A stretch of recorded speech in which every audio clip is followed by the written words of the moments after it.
Assalamu alaikum and welcome back to the lecture series of Pakistan Studies. Today it is the fourth lecture of Pakistan Studies.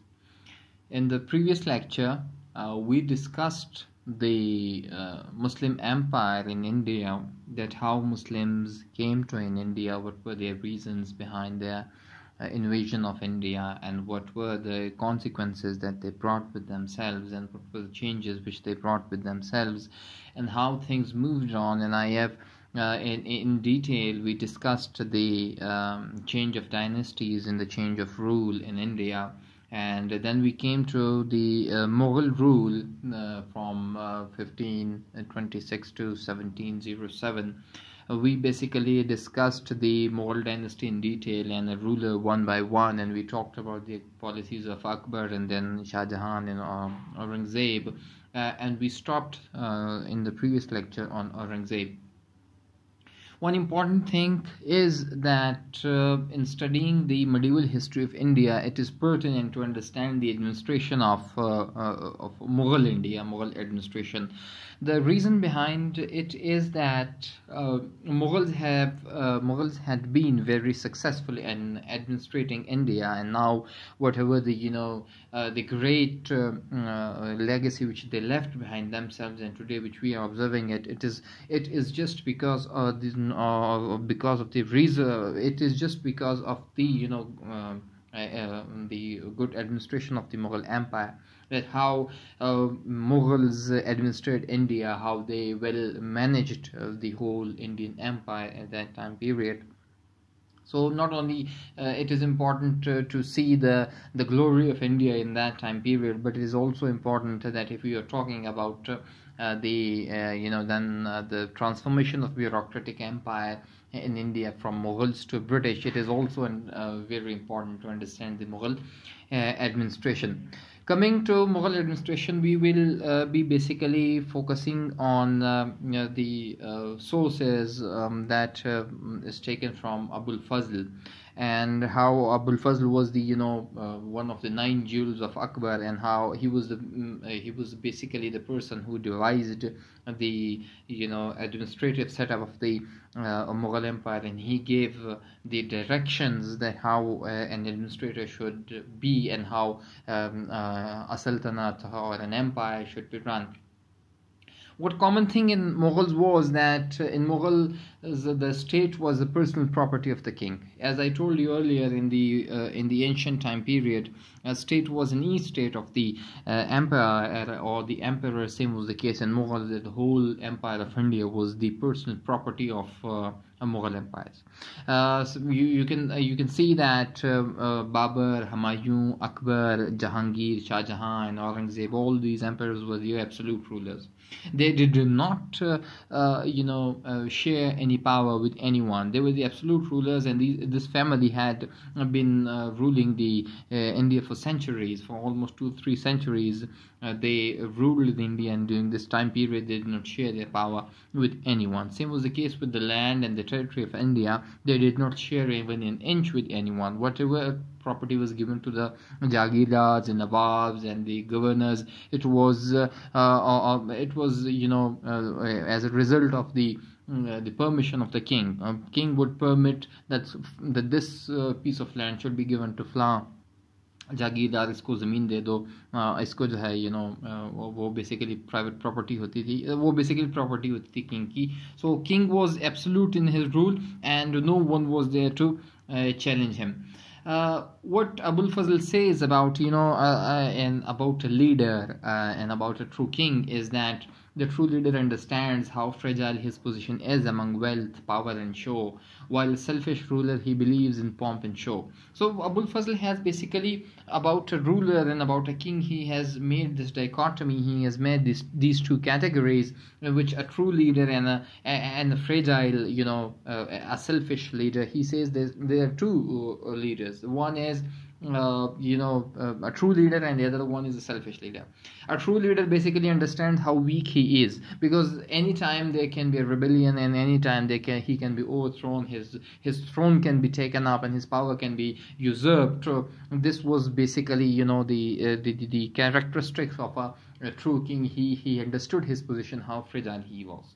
While the selfish ruler who do not care about his empire, who do not care about his throne, whatever he is busy always in pomp and show. So what here Abul Fazl does is he gives these the concept of a true leader and a selfish leader.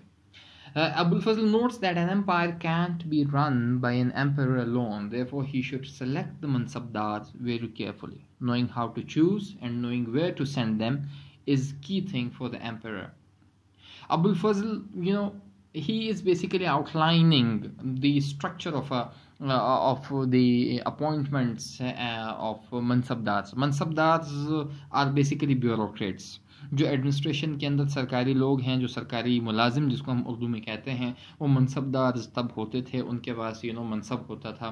मनसब से मुराद ये है कि एक officer के पास, एक मुलाजिम के पास जो है वो किसी के पास 10,000 का लश्कर फ़ौज का है, किसी के पास 7,000 का है, किसी के पास 5,000 का है, किसी के पास 3,000 का है. तो ये इस हिसाब से जो डिवीज़न होती थी उसको मनसबदार कहा जाता था.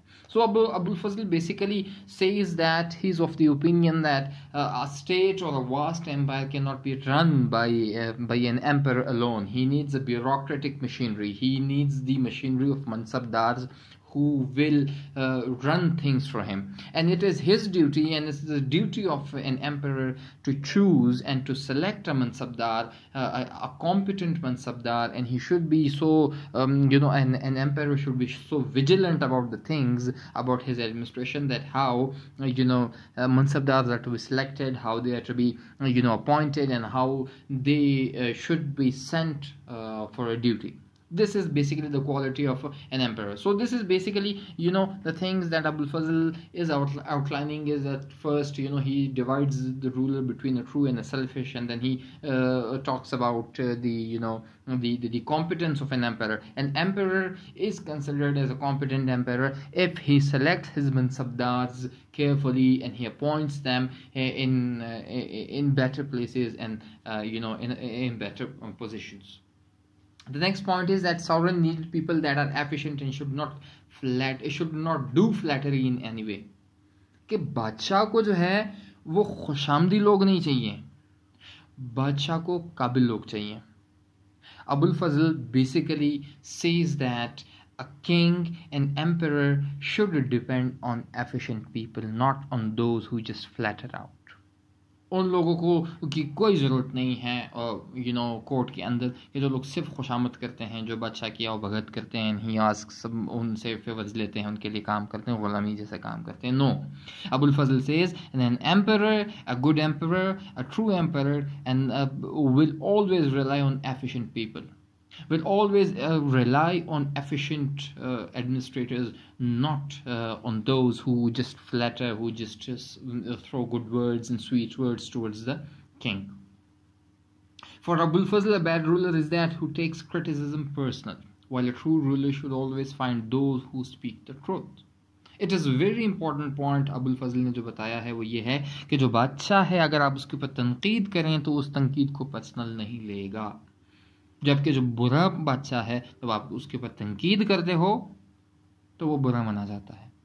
So this is the characteristic which Abul Fazl defines for a good ruler is that if he is criticized, बादशाह जो है वो उसकी हज़ारों किस्म की पॉलिसीज़ हो सकती हैं and बहुत सी बुरी पॉलिसीज़ भी हो सकती हैं और अच्छी भी हो सकती हैं, but if a king is criticized based upon his policies, he will not take that criticism personal. Rather, he will look into that criticism. He will, he will reform himself. He will reform his empire, and he will get things back on the track. On the other hand, a bad ruler who does not suit to the throne, he takes criticism personal. He cannot stand to the truth. He cannot face the truth. So this is the division which Abul Fazl outlines. Abul Fazl जो है वो अकबर बादशाह का जो 9 रतन उर्दू में हम कहते हैं वो उनमें से एक था और उसका बहुत बड़ा कॉर्टियर था और बहुत बड़ा एडमिनिस्ट्रेटर था. सो ये आउटलाइन बना रहा है. अबुल फजल बेसिकली बता रहा है कि किंग को कैसा होना चाहिए. ये बेसिकली किंग की जिम्मेदारियां बता रहा है. चूँकि मुग़ल एडमिनिस्ट्रेशन के अंदर जो पूरी ब्यूरोक्रेसी का जो सरगना होता था, जो हेड होता था, वो किंग होता था. सो इसलिए अबुल फजल जो है वो किंग के बारे में बात करता है. अगली जो क्वालिटी वो अबुल फजल बताता है is that one quality the emperor should have is to have the tolerance to listen. When a king has listened then he gives a decision that is to be executed. जो quality है king की वो ये है कि that he should listen. उसमें सुनने की सलाहियत होनी चाहिए. He should listen to the things, he should listen to different opinions, he should listen to the facts and he should be open ears to everything. He should not turn his eye. He should not turn a blind eye to things that happen before him. He should be vigilant. His eyes should be open. His ears should be open. He should be, he should be वो चीज़ों को accept करना जानता हो. वो हर चीज़ को reject ना करे. So this is the quality of a good ruler according to Abul Fazl. Now in the Mughal administration, जो सेंटर की एडमिनिस्ट्रेशन थी वो इस तरह से थी कि the emperor relied to officials at the centre. The highest ranking noble acted as the dean of mansabdars and he was advising the emperor in appointment, transfer and removal. For a higher mansabdar had end of his career, thus his suggestion would be objective. अच्छा, जो emperor था वो centre के अंदर, जो उस वक़्त का दिल्ली, कभी आगरा, कभी दिल्ली, कभी जो है कोई और शहर होता था, तो उसमें उस दौरान जो था सेंटर में दो बड़े ऑफिशियल्स होते थे, जिसको हम एक वज़ीर आज़म भी कह सकते हैं, दूसरे को वज़ीर कह सकते हैं. तो जो चीफ ऑफिशियल था वो सबसे हाईएस्ट रैंकिंग नोबल होता था. और वो जितने भी मनसबदार थे, जितने भी ब्यूरोक्रेट्स थे मुग़ल्स के अंदर, उन मुग़ल्स के अंदर जो जितने भी सरकारी मुलाजिम थे, उन सबका चीफ और उन सबका हेड होता था. और वो मुशीर होता था एम्परर का, और वो मशवरा देता होता था बादशाह को. He would advise the emperor regarding many things. Promotion के लिए, किसी को प्रमोशन दिलवानी हो, किसी को अपॉइंट करना हो, किसी को निकालना हो, किसी को सज़ा देनी हो, ऑल दोज ऑफिशियल मैटर्स जिस तरह सरकारी मुलाजिम करते होते हैं, they give advice to the emperor. And same was the case with the grand vizier who was in the court of the Mughal emperors. While the second official was junior to the dean. While had extensive powers, he was vizier. He was the chief accountant of the state, and that is, he was responsible for the economy of the state. Everything would flow through the office of the vizier. So the one was chief vizier, grand vizier, or वजीर आज़म. The second one was vizier. वो जो था वो finance minister भी आप उसको कह सकते हो. So the second one was a junior one, but पूरी इकोनॉमी जो थी वो मुल्क की या एम्पायर की, उस वक़्त की हिंदुस्तान की, वो शख्स चलाता होता था. और सारे पैसे और सारे दौलत और सब कुछ वहाँ से वो लेकर आता होता था. He had extensive powers. उसके बाद बहुत सारे पावर्स होते थे उसी तरह से. तो the officials need to be good in mathematics, accounting, record keeping, agriculture, land revenue, geography, overseeing the pay of the military and bureaucracy. अच्छा, एक चीज़ बड़ी इंटरेस्टिंग है. This is quite interesting in the sense that कि आजकल जो job के लिए advertisement आती है ना, एफपीएससी की या एनटीएस की या बाकी, उसमें आपसे कहा जाता है कि भाई आपकी ये क्वालिफिकेशन होनी चाहिए, आपने मास्टर्स किया हो या बीएस किया हो, उसमें जो है वो आपका इतना एक्सपीरियंस हो, आपको ये चीज़ें आती हो. Same is the case with which Abul Fazl बता रहा है कि एक ब्यूरोक्रेट को कैसा होना चाहिए. उससे जो है वो काउंटिंग आनी चाहिए, उसे मैथ्स आना चाहिए, उसे रिकॉर्ड कीपिंग और एग्रीकल्चर आना चाहिए, लैंड रेवेन्यू आना चाहिए, ज्योग्राफी आना चाहिए. And he should be very expert in overseeing the military and the bureaucracy in a collective way. So this is quite interesting that you can see how bureaucracy was so developed and how bureaucracy was quite competent people जो थे वो bureaucracy के अंदर अबुल फजल के कहने पर आते होते थे. The next point is, trade was to be led by this office. Exports of goods and imports of gold, silver, horses and luxury goods. कि ये जो वज़ीर वाला ऑफिस होता था, सेकंड वन, यहाँ से ट्रेड भी होता था. यहाँ से जितने भी इंपोर्ट एक्सपोर्ट के चीज़ें होती थी वो यहाँ से होती थी, सिल्वर, गोल्ड वगैरह सब कुछ. And the last category of जो वो है ऑफ द रूलर का बता रहा है, वो ये है कि The last category, what Abul Fazl tells, are the vicious who just run after their own interest. They might be very intelligent, will do harm to the whole empire. कि जो बेकार किस्म के लोग होते हैं वो अपने मकसद को सामने रखते हैं, एम्पायर की मकसद को सामने नहीं रखते, इसलिए वो करप्शन भी करेंगे, वो बेईमानी भी करेंगे, वो जुल्म भी करेंगे, वो अपने मफाद को हासिल करने के लिए हर तरह का 2 नंबर काम करेंगे. तो इससे क्या होगा, एम्पायर कमज़ोर होगी. So the task of the sovereign is to pick people very carefully because it are his officials that are the representative of his empire in the districts. So बादशाह की क्या जिम्मेदारी होनी चाहिए? बादशाह की जिम्मेदारी ये होनी चाहिए that he should pick and choose all those bureaucrats and mansabdars very carefully because each mansabdar represents the king. मिसाल के तौर पर बादशाह ने किसी को अपॉइंट किया कि जाओ तुम मेरे लिए जो है वो रेवेन्यू जमा करके लाओ, वहाँ से टैक्स कलेक्ट करके लाओ, तो वो बेसिकली वो जो मनसबदार है he is the representative of बादशाह और किंग. तो वो किंग के रिप्रेजेंटेटिव बनकर जाते हैं. सो इसलिए अबुल फजल कहता है कि किंग को इतना कॉम्पिटेंट होना चाहिए कि वो अपने ब्यूरोक्रेट्स और अपने मनसबदार केयरफुली चूज करें. Next point about the king, Abul Fazl says that true sovereign will feel comfortable in his company of wise people. Otherwise, a bad ruler will always be the vicious governors. These servants will generate the impression of the rulers. So if the representative are good people, will also think that the emperor is a great ruler. So, Abul Fazl कहता है कि बादशाह अपने आसपास जो लोग तैनात करता है वो लोग काबिल लोग होने चाहिए, वो अक्लमंद और दाना लोग होने चाहिए. अगर लोग काबिल हैं, अगर लोग दाना हैं, तो इससे क्या होगा, बादशाह कंफर्टेबल रहेगा, बादशाह के लिए मसाइल नहीं होंगे और बादशाह जो है वो अपना एम्पायर अच्छी तरीके से चलाएगा.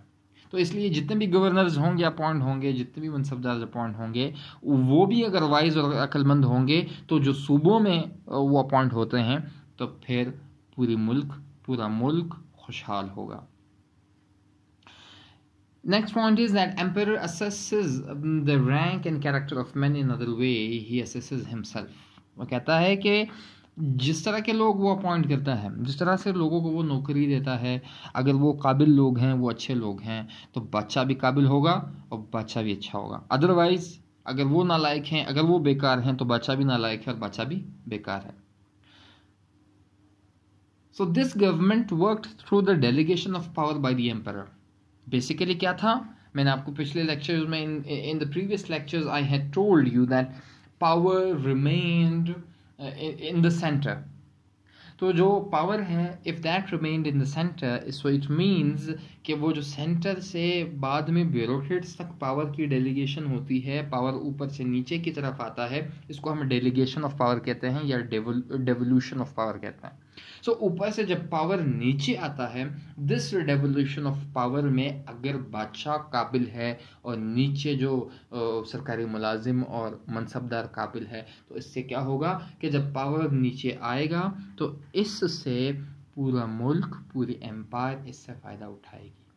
अदरवाइज अगर बादशाह नालायक है तो उसके मुलाजिम भी नालायक होंगे, मुलाजिम नालायक होंगे तो एम्पायर और जो पूरा मुल्क है, that will be destroyed. Coming to the next slide, the provinces were under the governors who had the military power and had their own spy system. Acha, before going to the provincial administration or provinces, let me make you, give you a small recap of the central administration. जो central administration है उसमें आपको बता दिया गया कि एक बादशाह होता है, एक वज़ीर आज़म होता है और एक फाइनेंस मिनिस्टर या ट्रेजरर होता है. जो बादशाह है उसके पास सारे इख्तियारात हैं. जो ग्रैंड वज़ीर है वो टाइप ऑफ एडवाइज़र और उसके तौर पे काम करता है, बादशाह को मशवरे देता है, ये काम करो, वो ये काम ना करो.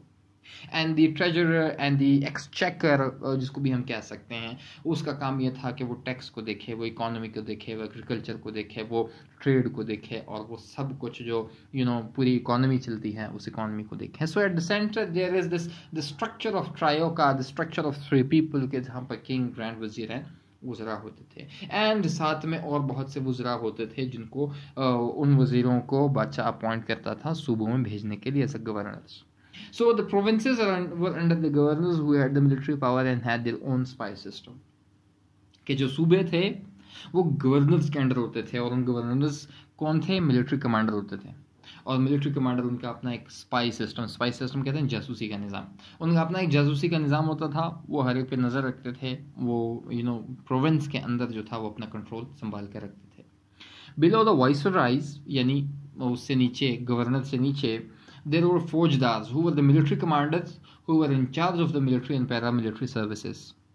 सो दिस मीन्स कि गवर्नर के नीचे जो थे वो फौजदार होते थे, और जो फौजदार थे वो जिसको हम कहते हैं ना छापामार पार्टी, या जिसकी मुख्तलिफ पार्टी छोटी छोटी जत्थे होते थे, उसका हेड होता था, वो फौजदार होता था। वो सूबे के अंदर घूमता रहता था और देखता था कि if things are going well and if economy is running well, if markets are good and if the resources are taken in a better way. So these फौजदार वो बेसिकली द यूनिट्स के आसपास होते थे और यूनिट्स में चलते रहते थे। अच्छा, जो फौजदार हैं, फौजदार के साथ जो था वो एक मीर अदल होता था। मीर अदल जिसे कहते हैं कि प्रोविंशियल जो सूबाई चीफ जस्टिस होता है, मीर अदल होता था, जो सारी इन्वेस्टिगेशन करता था और फैसले देता था, जिसे काजी कहते हैं उर्दू में। तो उसके साथ जो थे वो काजी होते थे। Judgments were made according to religious laws, customary laws. The ultimate authority was of the emperor, whose orders would subdue every religion and customs. कि जितने भी जजमेंट्स होते थे, जितने भी कानून के एक काजी फैसला देता होता था, वो मजहबी कानून और उस वक़्त का जो कस्टमरी लॉ कहते हैं आम रिवाज के मुताबिक। तो यानी जो काजी होता था वो फैसला देता था उसके ऊपर, दैट्स द मजहबी फैसला देता था और वहाँ के रिवाज के मुताबिक फैसला दे देता होता था। And ultimate power and ultimate authority of the judicial system remained with the emperor. बादशाह के साथ ये पावर होता था, और बादशाह किसी भी अगर कोई मजहबी फैसला भी दे देता है तो बादशाह उसके खिलाफ फैसला दे सकता था। He was the ultimate ruler. Therefore, the regulations were secular in nature, not religious. Thus, it was the imperial legislation that ruled out every other law. What does it mean? It means that कि बादशाह का जो कानून होता था वो हर तमाम कानून को ख़त्म कर देता था। शरिया लॉ या हिंदुओं का कानून या मुसलमानों का कानून, बादशाह जो कह देता था बस वही कानून होता था, बादशाह से ऊपर कोई चीज़ नहीं होती थी। अच्छा, coming to the next slide. In the cities, there were religious qazis. Ultimately, the Mughal rule was not a sectarian state. अच्छा, कि जो शहर में होते थे वो काजी होते थे। शहर में छोटे मतलब एक शहर है, उसके अंदर एक शहर का काजी है जो शहर में जो मसाइल होते थे उस मसले का वो फैसला कर देते होता था। आपने वो मेरा सुल्तान ड्रामा अगर किसी ने देखा है तो उसमें वो काजी का रूल जो है वो सऊद अदा करता है। तो काजी इज़ बेसिकली द जज of a city, where when the case comes before him he decides the case and और दूसरी बात ये है इंटरेस्टिंग ये कि मुग़ल जो रूल था वो किसी एक मज़हब के फ़िरके के ऊपर नहीं होता था। मुग़ल रूल जो था एक सेकुलर स्टेट होता था। Next point is the Mughal monarchy had claimed a divine right to, though yet they did not run the state on sectarian sharias. कि जो मुग़ल बादशाहत होती थी उन्होंने उसमें जो बादशाह के पास ताकत होती थी वो ये कहता था कि मैं खुदा का नायब हूँ, मुझे अल्लाह ताला ने अथॉरिटी दी है, मैं खुदा का नायब हूँ यहाँ पर, तो इसलिए मुझे किसी मौलवी से, किसी भी मजहबी शख्स से मुझे कोई इजाज़त लेने की ज़रूरत नहीं है, मुझे खुदा ताला से डायरेक्ट हुकूमत मिली है। तो इसलिए वो ख़ुद को खुदा का नायब कहता था, खुदा का नुमाइंदा कहता होता था कि मैं ज़मीन पर हुकूमत करूँ। तो इसलिए वो किसी भी मौलवी को, किसी भी दूसरे मज़हब के शख्स को कहता था कि मैं तुम्हें जवाब दे नहीं हूँ। अच्छा, towns were run by kotwals. They were responsible for the law and order, property, sanitation, cleanliness and security of the gates. They had registers and had lists of criminals. जो टाउन, जो कस्बे होते थे वो कोटवाल उसको चलाते थे। कोटवाल इज़ अ वर्ड आज भी यूज़ उर्दू में अगर कोई नॉवल शॉवल पढ़ता है तो उसे कोटवाल की मीनिंग समझ में आती होगी। That Kotwal's are basically the जिसे हम SHO कह सकते हैं, या फिर वो एक इलाके का जो है वो टाउन का जो है वो हेड होता था और वो तमाम चीज़ें संभालता होता था। About 15% of the population lived in cities. 15% का जो पॉपुलेशन है वो शहरों में रहता था, and rest of the 85% they lived in rural areas, गांव वगैरह में रहते थे। शहरों में से 15% लोग रहते थे। द डिस्ट्रिक्ट कलेक्टर, द अमल गुजार, who would collect the land revenue, he is a field officer and was responsible for the collection of revenues and was directly authorized by the emperor. This appointment cut the chain of the command. अच्छा, जो district से revenue collect करता था उसको अमल गुजार कहते हैं। अमल गुजार डायरेक्टली किंग जो था वो अपॉइंट करता था उसको, और वो किसी और को रिस्पॉन्सिबल नहीं होता था। तो इसलिए वो गवर्नर को भी रिस्पॉन्सिबल नहीं था, वो कोटवाल को भी नहीं था, वो फौजदार को नहीं था, वो डायरेक्ट बादशाह का अपॉइंट ही होता था। तो इस वजह से ये जो इकोनॉमी वाला चेन है ये फ्रॉम सेंटर से डायरेक्ट कंट्रोल होता था। और जो कलेक्टर थे उसके 2 मेजर फंक्शंस थे, ठीक है। Number 1, the cultivator and the state are connected through him in all of the land revenue function such as tax implementation, surveying the land and estimating the tax. कि जितनी भी ज़मीन होती थी मुल्क की, एम्पायर की, उसको वो देखता होता था कि इसमें जो है वो रेवेन्यू कितना जनरेट होगा, टैक्स कितना लगाना है, और जो है वो ज़मीन को देखना है कौन सी ज़मीन ठीक है, कौन सी ज़मीन ख़राब है। तो ये सारी की सारी ज़मीन और इकॉनमी और लैंड रेवेन्यू के जो रिलेटेड जितने इश्यूज़ होते थे, that was the responsibility of the amalguzar. And second thing, he was the most important officer in the Mughal administration. Why? क्योंकि वो टैक्स कलेक्टर है ना, वो पैसे जमा करता है, वो रेवेन्यू जमा करता है। अगर वो कमज़ोर हो जाता है तो पूरी एम्पायर कमज़ोर हो जाती है। सो इसलिए he was the most important official in the Mughal administration. अगर वो कमज़ोर है तो वो रेवेन्यू कलेक्ट नहीं कर सकेगा, रेवेन्यू कलेक्ट नहीं होगी, इकोनॉमी कमज़ोर होगी, इकोनॉमी कमज़ोर होगी, Mughal empire as a result will be weakened. So he had to be a very strong man and a strong officer that worked for the Mughal administration. Coming to the next slide about the Amal Guzar, वो आगे बात करता है. He needs to have good knowledge of geography, mathematics and Persian language. He should be sufficiently energetic and have tours should be made consistently. कि उसके पास geography का, mathematics का और पर्शियन ज़ुबान का नॉलेज होना चाहिए था, और उसे उसमें इतनी एनर्जी होना चाहिए कि ऊपर ये ज़मीन घूम सके, क्योंकि तब घूमना घोड़ों पर ही होता था। तो इसलिए लाखों एकड़ की ज़मीन होती थी, वो उसमें घोड़े पे घूमता था. सो एन अमल गुजार an a tax collector should be very strong, he should be very vigilant, he should be very cunning and shrewd that he may be able to execute his duties properly. He regulated 400,000 villages. He is assisted by different officials such as Patwari, Thanedars and Kanungo. 4 lakh जो अमल गुजार होता था, वो 4 लाख गांव का जिम्मेदार होता था, और उसने 4 लाख गांव को संभालना होता था. तो वो उसके जो 2 असिस्टेंट थे, एक पटवारी, थानेदार और कानूनगो, ये 3 लोग थे. पटवारी को आप जानते हैं, थानेदार को आप जानते हैं, एंड कानूनगो वो होता है जो जिसको हम कहते हैं ना हु मेक द नोट्स, जो जिसके पास कापी कलम होती है और वो उसका नोट्स बनाता है. The collectors have the authority on behalf of the emperor, so was the sub-sovereign. The cheater of the taxation is a major crime.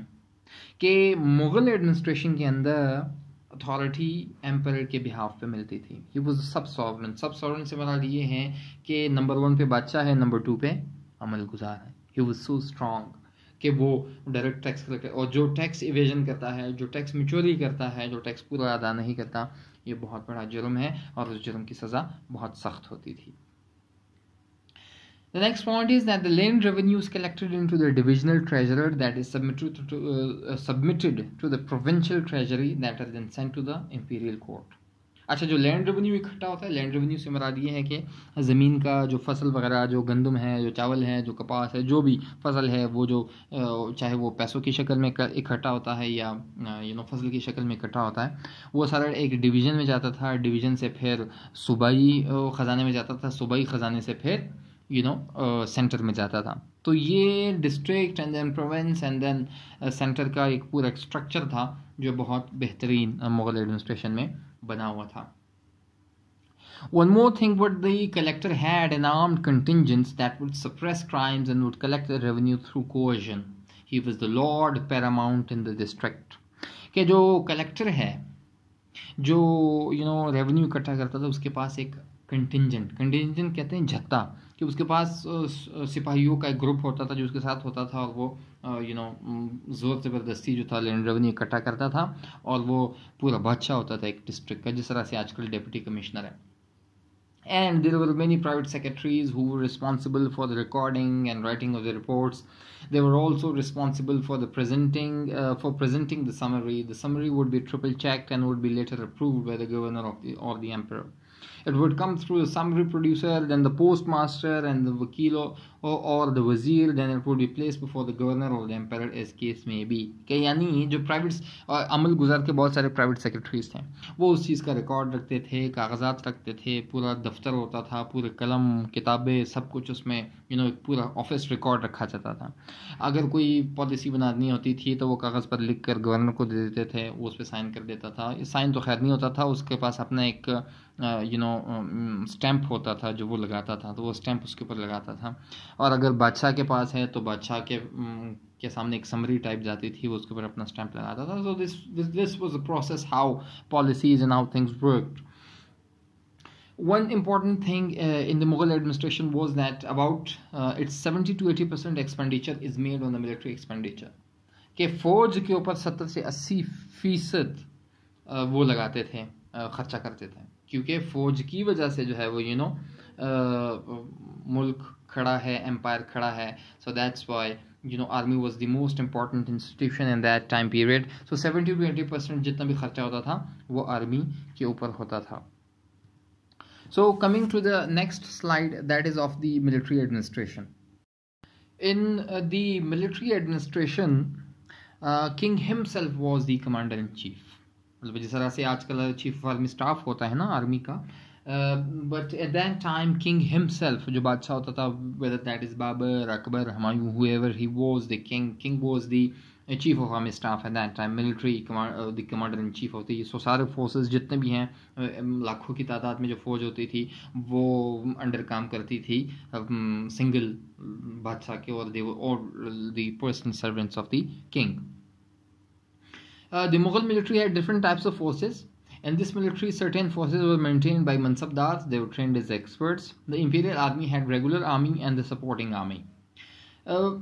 जो मुग़ल आर्मी थी इसमें मुख्तलिफ तरह के फोर्सेस होते थे. एक रेगुलर आर्मी होती थी, एक सपोर्टिंग आर्मी होती थी. And the regular army cavalry was the heavily trained section. Cavalry कहते हैं घुड़सवारों को. सो जो रेगुलर आर्मी थी उसके अंदर जो घुड़सवार थे, they were the most trained people. It was the most trained section, because क्योंकि कैवलरी जो घुड़सवार है वो जंग में बहुत बड़ा रोल प्ले करते हैं. तो जितने भी जंग होते हैं उसमें घुड़सवार का होना बहुत ज़्यादा ज़रूरी है अगर वो ट्रेन है. The main fighting army was this cavalry. So the most important was the cavalry. In this cavalry, the central corps was under the direct command of the emperor. They were the elite that were responsible for the protection of the emperor. कि जो घुड़सवार है वो directly king के under होती थी, बादशाह के अंडर होती थी. And they were responsible for the protection of the emperor. They were, उनके लिए स्पेशल किस्म के अलाउंसेस होते थे, स्पेशल किस्म के घोड़े होते थे, स्पेशल किस्म के यूनिफॉर्म होते थे, और स्पेशल किस्म के उनकी ट्रेनिंग होती थी, because their responsibility was to protect the emperor. और एम्परर को प्रोटेक्ट करना कोई आसान काम नहीं है. It's the most difficult job, क्योंकि बादशाह ही सेंटर ऑफ अट्रैक्शन होता है, and he can be attacked any time, किसी भी टाइम कत्ल हो सकता है. So that cavalry had to be quite trained, and that had to be very expert, and that had to be master in its duties. While besides cavalry, Mughals also, coming to the next slide, Mughals also relied upon infantry and artillery. Infantry और artillery तो वो होता था, जो तोप खाने होते थे वो यूज़ करते होते थे. और इन्फेंट्री कहते हैं जी जो पैदल सवार हैं, जो पैदल होते थे, जिनके पास तलवारें और तीरें होती थी, वो they are the infantry and artillery, जो तोप खाना और गोलियाँ वगैरह चलाते थे. So 3,000 artillery pieces were present in the Mughal army. They could be used in the battlefield and in the siege. 3,000 तोप खाने, तोप मौजूद थे जो किसी भी वक्त किसी भी जंग में आसपास यूज होते थे. These gunpowder forces was slower and heavier and dispersed throughout the kingdom that they could be collected easily. ये जो मतलब जितने भी तोप होते थे, ये बड़े बड़े तोपची और तोपखाने, ये सारे के सारे और उसके साथ गोला बारूद, all of that that was dispersed in the kingdom, पूरे किंगडम में फैली हुई थी, और ताकि किसी भी जगह पे जाना हो, जंग हो, तो वहाँ से वो कलेक्ट करके अपने साथ ले जाते थे. One important thing is that Mughal did not use elephants in the wars, but were used in limited way. जो हाथी होते थे उसको वो मुग़ल जंग में इस्तेमाल नहीं करते थे. वो उनको इस्तेमाल करते थे कि तोपखाने को खींच कर लाओ, सामान जो है उसको पकड़ कर उससे खिंचवा देते थे. वो हाथी से इसलिए वो खाइफ थे क्योंकि हाथी जंग में भिपर जाता था और वापस अपने फौजों के ऊपर चढ़ जाता था. So this was something the negative point of an elephant. That's why they tried to avoid the usage of elephant in wars. Military would be treated well in wages and privileges. They would be well paid and kept organized.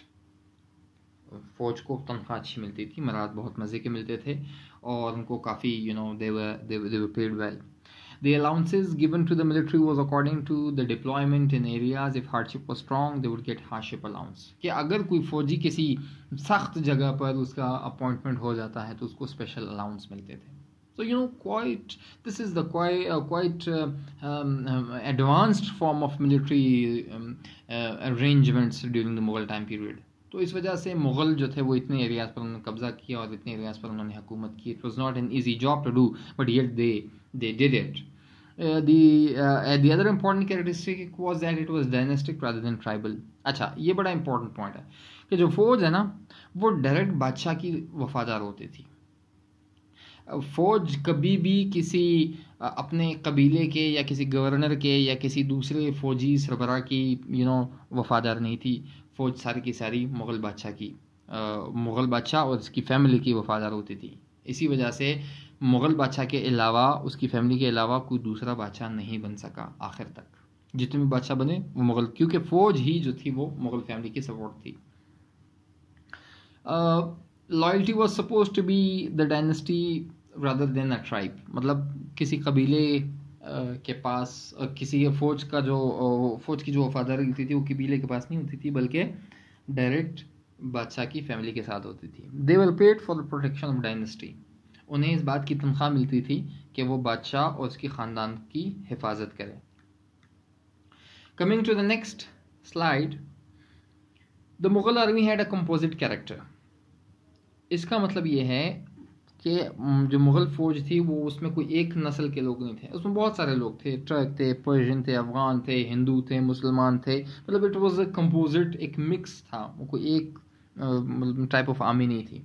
The Turani officers had a kind of prestige because of the Mughal identity. हाँ, तुरानी एक कौम है जो they were related to Mughals के ख़ानदानों के साथ उनका ताल्लुक़ है. So उनका एक अलग एक प्रेस्टीज था कि यार ये जो है मुग़ल्स के साथ होते हैं. So इसी आर्मी में राजपूत्स भी होते थे. Basically Rajputs were the Hindu they were very warrior race. They would fight for religion, and they would fight for their dharm. So Rajputs had a dharm belief that it is better to die in battle rather than to surrender. Thus Akbar adopted the conciliatory policy. अच्छा, जितने भी राजपूत से within India, they were very fierce and they were very strong. They gave a very tough time to all the Mughal rulers, and every ruler that fought with them, Rajputs gave them very tough time, because in their religion they have this belief that if you die in battle, you'll be called a shaheed. So they have this concept of shaheed in the battle. So they preferred death in battlefield over surrender. That's why Akbar जो था उसने उनके साथ दोस्ताना रवैया रखा, उनके साथ शादियाँ की. इसको बाकायदा अकबर की एक पॉलिसी है, राजपूत पॉलिसी, जिसमें वो बाकायदा तौर पर उनके साथ दोस्ताना ताल्लुकात बनाने की कोशिश करता है उनको, और अकबर कामयाब भी हो जाता है और सारे राजपूतों को अपने साथ वो मिला लेता है. So this conciliation yielded assimilation in the government, that is joining the imperial jagirs and commands in the army, and they will be recognized in their ancestral jagirs. Thus 57 important leading Rajputs joined Akbar. इस conciliation की वजह से, इस दोस्ताना policy की वजह से 57 Rajput military leaders जो थे वो मुग़ल आर्मी के अंदर थे. इससे फ़ायदा क्या हुआ अकबर को? अकबर से फ़ायदा ये हुआ कि राजपूत चूँकि बहुत सख्त लोग थे, तो इस वजह से ना सिर्फ हुकूमत मजबूत हुई, बल्कि अकबर के अगेंस्ट कोई बगावत राजपूतों ने बहुत कम की, और जो भी बगावत बाद में हुई तो राजपूतों ने बड़ी हेल्प की उस बगावत को ख़त्म करने में। तो इससे मुग़ल एम्पायर स्ट्रॉन्ग हुई। Next point is that in terms of strategic policy, had a view of the region, appreciated the economic power and demographic power lied in the Indus and Gangetic Indian lands, that is northern India, lots of wealth and large population.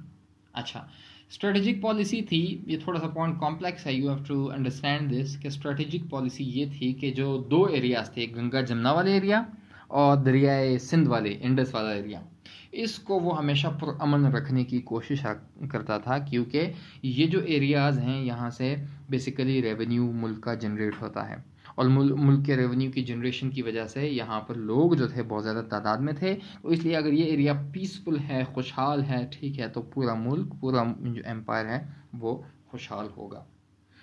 Coming to the next slide, this concluded that no more coming from Central Asia and Afghanistan would be allowed in order to have peace in the agrarian land. अच्छा, एक और चीज़ interesting बात ये आपको understand करने की ज़रूरत है इस पॉइंट में, कि पहले सेंट्रल एशिया से, ये ताजिकिस्तान, उज़्बेकिस्तान, किर्गिस्तान, यहाँ से लोग जो थे वो आते थे हिंदुस्तान में और यहाँ पर नौकरियाँ लेते थे और यहाँ पर कब्ज़ा करते थे और मुल्क को सारी इन्वेजन यहाँ से होती थी।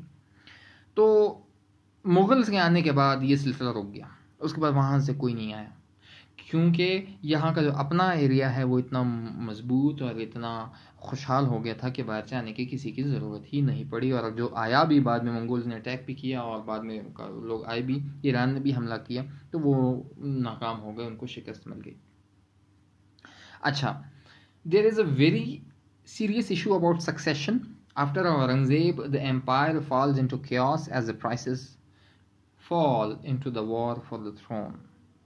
As the princes fall into the war for the throne, कि औरंगज़ेब आलमगीर, जैसा वैसे पिछले लेक्चर में मैंने आपको कहा कि औरंगज़ेब आलमगीर के बाद उसके जो बेटे हैं, जो शहजादे हैं, वो जंग में आ जाते हैं and they fight for the throne. उसकी वजह से पूरी हिंदुस्तान जो एम्पायर है वो वीक हो जाती है, और उसकी वीकनेस की वजह से जो 1707 में औरंगज़ेब मरता है और 1757 में अंग्रेज़ जो हैं वो बंगाल पर कब्जा कर लेते हैं। So in this very short span period time जो है वो ख़त्म हो जाता है। It collapses very fast as in 1739 Nadir Shah takes India and takes 700,000 rupees and the peacock throne. 1739 के अंदर नादिर शाह ईरान से आता है, हिंदुस्तान के ऊपर अटैक करता है, और अटैक करने के बाद जो यहाँ से पीकॉक, जो शुतुरमुर्ग का एक थ्रोन बनता है, बहुत महंगा तख्त होता है जो बनाया गया होता है, शाहजहां ने मोस्ट प्रोबेबली बनाया था, बहुत महंगा होता है वो थ्रोन लेकर चला जाता है, और 7 लाख रुपया, और 7 लाख रुपया बहुत बहुत बड़ी अमाउंट थी, वो लेकर चला जाता है। तो इस तरह से जो है वो फॉल होता है मुग़ल एम्पायर का। So as you can see that in the administration of Mughal empire, कि किस तरह से किंग और इसके गवर्नर और इसकी मिलिट्री और इसकी आर्मी किस तरह से जो था वो पूरे एम्पायर को कंट्रोल करती थी और पूरे एम्पायर को चलाती थी। So in this way, if you are trying to understand the medieval India, it is not only that you should learn about the empire, it is also important to learn about the administration of the medieval empire, and especially the Mughal Empire. This gives us an insight into the medieval India, that how Muslims arranged, how Muslims organized the bureaucratic structure at that time, कि उसके बाद जो है वो India इतना ऊपर चला गया, इतना सुपर पावर बन गया दुनिया का, if not a super power but at least a very strong power eight that time. Mughals ने हिंदुस्तान को बनाया कि आज भी अगर आप ताजमहल को देखते हो, लाल किला को देखते हो, बादशाही मस्जिद को देखते हो, या फिर और बहुत से स्ट्रक्चर्स को देखते हो, so you can say and you appreciate these things.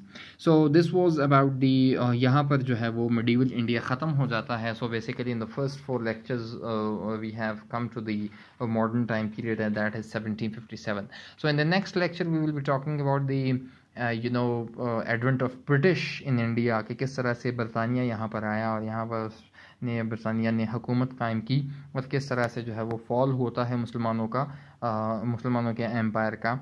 And then we will take up with that in the next lecture. So thank you. Allah Hafiz.